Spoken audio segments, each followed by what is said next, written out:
The ocean has always been a mysterious place to us humans. As I've said in previous episodes of this series, humans have always been wondering what lies in the great blue deep since the dawn of time. However, in saying this, I have neglected the arguably more mysterious and much more mythologically heavy area of life. Today we're going to turn our attention to the sky, having some form of mythology about what's up above is something that unifies every culture. No wonder why so many do.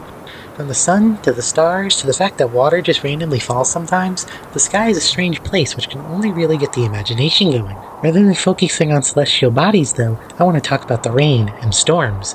Here at the title and guess today's cryptid, it's none other than the Thunderbird.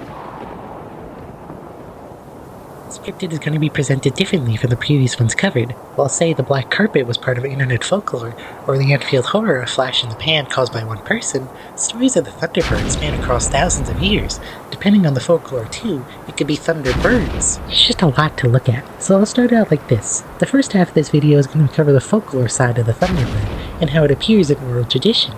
The second half will be dedicated to reported sightings of the Thunderbird, and then of course, I'll end with my opinions and stuff. Okay, we seem to be in agreement. Without further ado, the Thunderbird. The Thunderbird is a creature and or species of legend to the native peoples of North America, specifically to nations which spanned what is now modern-day northeastern United States and Canada. Thunderbird is not limited to this area, however, with tales of the creature going as deep south as modern-day Arkansas, which is here if you don't remember where that is. But what exactly is a Thunderbird, you might be wondering? Well, there's some common characteristics between legends which can help you start to get a sense of the Thunderbird. Creature of power and legend, the Thunderbird is said to be a large and colorful creature with a wingspan that can create thunder when it flaps its wings.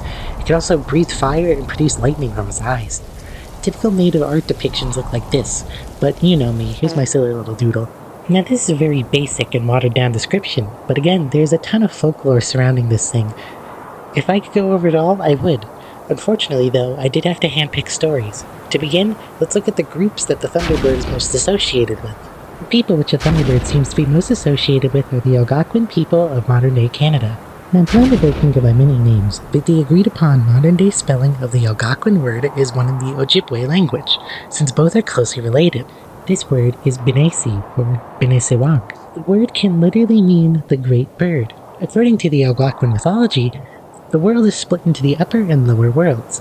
The upper is controlled by the Thunderbird, and it serves as a protector of humanity. They rarely interact with humans, only doing so by creating rain and storms. In contrast, the lower world is controlled by the underwater panther, a powerful horned beast which can control all creatures of the water. The panther is only held at bay from hurting humanity by the Thunderbird, with it hurling lightning at it to keep it down. Moving on to more mythology, the Menominee Nation of what is now Wisconsin have a differing story about the Thunderbird. Instead of there only being one all-powerful bird, the belief is that there are multiple Thunderbirds. They all live atop a floating mountain, where they also protect humanity. Instead of fighting back a water panther though, they instead fight back a race of horned serpents from destroying humanity. The Thunderbird did not just appear as a deity in this manner. No, instead it could also be viewed as a symbol of honor.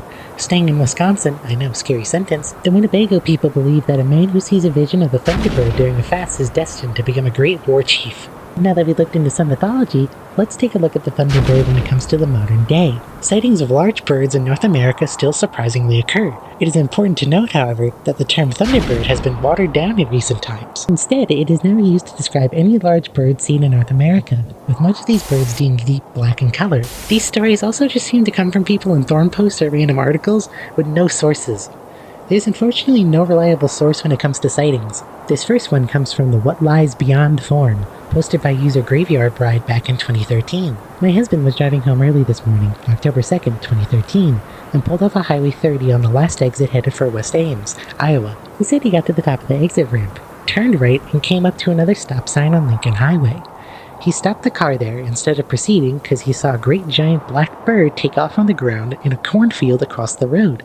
He said the wingspan was around 40 feet wide and the body enormous, bigger than small planes. He said he'd never seen anything like it. He said it just flew up off into the clouds and disappeared. He said it wasn't a very graceful flyer either. This happened at approximately 6:50 a.m. He didn't want anyone to know, but upon further research, it seems that these sightings have happened in Iowa before, and all over the country throughout history. I thought I'd report the sighting to you, exactly what he told me, to let others know, and to be on the lookout in the Ames area for this bird again. In a much more exciting case, this article claims there was a Thunderbird attack in, you'll never guess, Illinois, 1977. Two birds were seen around a group of children, with one supposedly trying to carry a child away.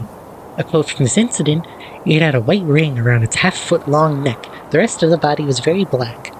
The bird's bill was 6 inches in length and hooked at the end. The claws on the feet were arranged with 3 front, 1 in the back. Each wing, less the body, was 4 feet at the very least. The entire length of the bird's body, from beak to tail feather, was approximately 4½ feet." However, this quote is not attributed to anyone, nor is anyone named in this story and or this article. Now it's just time for some thoughts.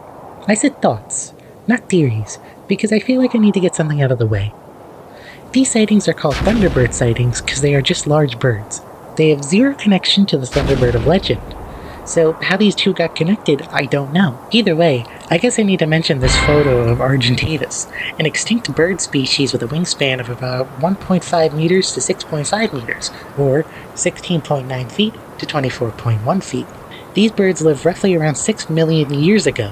Many seem to connect the Thunderbird to this extinct species, but there's just one glaring issue here. Look at the name, Argentavis. It lived in Argentina, not Canada. So that's kind of an issue now, is it? The Thunderbird is an unfortunate cryptid to me, at least. It is an example of the mythological issue of cryptids as a whole, as taking these creatures of legend and trying to connect them to weird sightings greatly waters down what these cultures believe. I did not expect this video to go down this route when I made it, but here we are. The Thunderbird is not a large black bird which steals your children. No, it is a legendary beast of great power. So much power that it was respected and feared by those who it protects. Thank you for watching. I have been Lady Lifetime. Join me next time when we talk about another large bird. This one, however, is of biblical proportions. Stay tuned, and I'll see you in due time. I'm actually doing some voiceover for the outro for once. Haven't done this since the Enfield Horror video, and that was just to show off some stupid little facts. I just wanted to say thank you guys for your support, and I'm glad that you're enjoying this series, because I'm really enjoying making it. Talking about cryptids, which not many people seem to hear about, is just interesting to me, because there's so many crazy stories that are just not known for some reason, and I'm happy to be the one to sit here and share them with you. So again, thank you for your support.